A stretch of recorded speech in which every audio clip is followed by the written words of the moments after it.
The city looked prettier at night. Not because it was romantic, no, not that kind of pretty. More like the kind that distracted you just long enough to forget you were lonely. The streetlights turned the sidewalks into soft gold, and car headlights slid past like rivers of white. From her apartment window, it all seemed distant, like a movie playing without sound. Ava Carter pressed her forehead against the glass and watched the world keep moving. Down on the street, a couple laughed under one umbrella. Their shoulders bumped, casual and certain, like love was as simple as walking beside someone. Ava swallowed, her throat tightening for no reason she could explain to anybody else. She stepped back from the window and let the blinds fall closed with a quiet clatter. The apartment behind her was warm, clean, and carefully decorated. Beige throw blanket folded perfectly over the couch arm, a candle that smelled like vanilla and something expensive, a plant she kept alive mostly out of spite. It looked like the kind of space someone would post online with a caption about peace and gratitude. But the truth was, it was too quiet. Not the peaceful kind of quiet. The kind that pressed down on your chest when you turned the lights off. The kind that made you keep the TV on just to hear voices. Any voices, so it didn't feel like the walls were listening. Ava walked into her kitchen and opened the fridge, even though she already knew what would be there. Almond milk, strawberries she kept forgetting to eat, a salad kit from 3 days ago, and a bottle of water sitting like a reminder that she was trying. She closed it again. Her phone buzzed on the counter. She didn't need to look to know it wasn't him. It never was anymore. Still, her fingers reached before her pride could stop them. A notification from her friend Selena. You coming tomorrow? Brunch 11. Ava stared at the message. Brunch meant smiling and pretending she was fine. Brunch meant listening to Selena talk about her boyfriend's cute little annoying habit, and her sister's engagement ring and how everything always seemed to work out for people who didn't even try. Ava typed, maybe. Then she deleted it. Typed again, yeah, I'll be there. Sent. The little bubble of conversation disappeared, leaving the screen bright and empty again. Ava set the phone down and leaned on the counter. Her reflection in the dark microwave door looked back at her. Soft brown eyes, long lashes, a mouth that tried to look confident even when she didn't feel it. Her hair was pulled into a messy bun that said, relaxed, but really meant, I gave up trying to impress anyone. She had once believed she'd be married by now. Not because she needed marriage to feel complete, but because she wanted love that lasted. The steady kind. The safe kind, the kind her mother used to describe with a softness in her eyes, like it was something holy. Ava used to think love was holy too. Until love became something else. Until love became something she chased like oxygen. She grabbed a wine glass from the cabinet and hesitated. The bottle sat on the counter already, half empty from the night before. She hadn't been drunk. She barely felt anything. That was the point. She wanted to feel less, not more. Ava poured a small amount and carried it to the couch, curling up with her knees pulled to her chest. The TV was off tonight. She didn't have the energy to pretend a sitcom laugh track could fix her. Instead, she opened her laptop.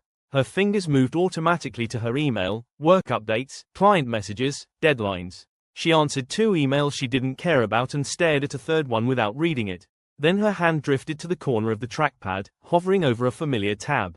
Ava's stomach tightened. She told herself not to. She did it anyway. Social media loaded, and there it was. His face. Ethan. He was smiling in a new photo, standing somewhere bright and coastal, his arm around a woman Ava didn't recognize. The woman's hair was sun-kissed blonde, her teeth perfect, her hand placed like she belonged there. The caption read, "Some sunsets feel like new beginnings." Ava blinked slowly. Her eyes didn't water.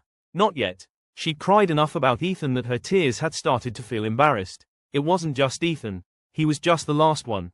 The final proof. Ava's love life had been a series of almosts. Almost relationships. Almost commitments. Almost love. Men who said they weren't ready. Men who said they loved her but didn't know how to show it. Men who wanted her attention, her softness, her loyalty, without offering her anything steady in return. And Ava. Ava had given anyway. Because giving felt like control. Because if she could love hard enough, maybe she could be enough. She stared at the photo until her chest started to ache. Then she slammed the laptop shut like it was guilty. Her wine tasted bitter now.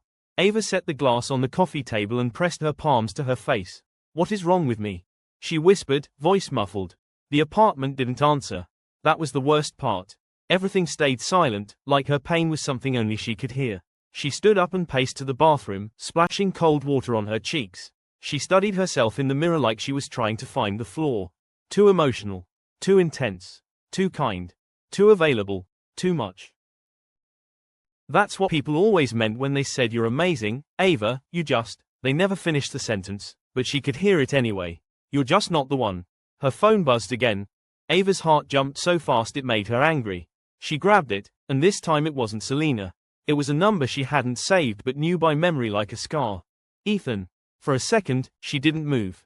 She simply stared at the screen, watching his name glow there, lighting up the dark parts of her like a match. Her thumb hovered over decline, then over answer. Her stomach rolled. Her hands were shaking. She hated herself for that. She hated that one call could still do this to her, make her feel chosen for half a second. Ava took a breath and answered. Hello? Her voice came out soft, careful, like she was stepping onto thin ice. There was a pause on the other line. Then Ethan's voice, low and familiar. Ava. Her heart betrayed her, swelling with memory. Why are you calling? She asked, trying to sound stronger than she felt. I just wanted to check on you. He sounded like he was smiling. Like this was normal. Like he hadn't shattered her. Ava let out a laugh that wasn't funny. Check on me. Now? Another pause. She could picture him looking down, rubbing the back of his neck like he used to do when he didn't want to take responsibility for anything. I've been thinking, he said. We didn't end right.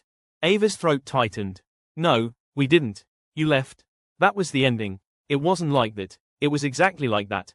Her voice cracked, and she hated that too. Silence again. Then, I miss you. 2 words. 2 weapons. Ava closed her eyes. Her body wanted to melt into those words like they meant something. Like they were a bridge back to love. Like they were a rescue rope. But her soul, whatever was left of it, felt tired. Ava pressed her fingers to her forehead. Why are you doing this? I just. His voice softened. You were good to me. Ava's eyes opened slowly. You don't call someone because they were good to you, she said, her voice quieter now, almost hollow. You call someone because you love them. And if you loved me, you wouldn't have left me to bleed alone. Her own words stunned her.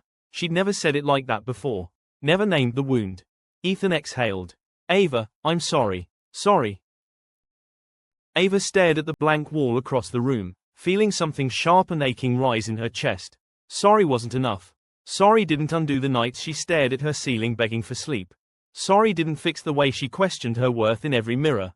Sorry didn't erase the loneliness that sat beside her like a permanent roommate. Ava took a shaky breath. I can't do this, she whispered. Wait, no, her voice steadied, surprising even herself. You don't get to reopen the door just because you feel lonely tonight. I'm not lonely, yes, you are, Ava said, and her words came with a strange clarity. Because if you were happy, you wouldn't need to hear my voice. There was a long silence. Then Ethan muttered, you don't have to be cruel. Ava's mouth parted, stunned. Cruel. She had been faithful. She had been patient. She had been gentle. She had been forgiving. She had been the kind of woman people wrote poems about and still didn't choose. And he called her cruel. Something inside Ava snapped, not into anger, but into exhaustion.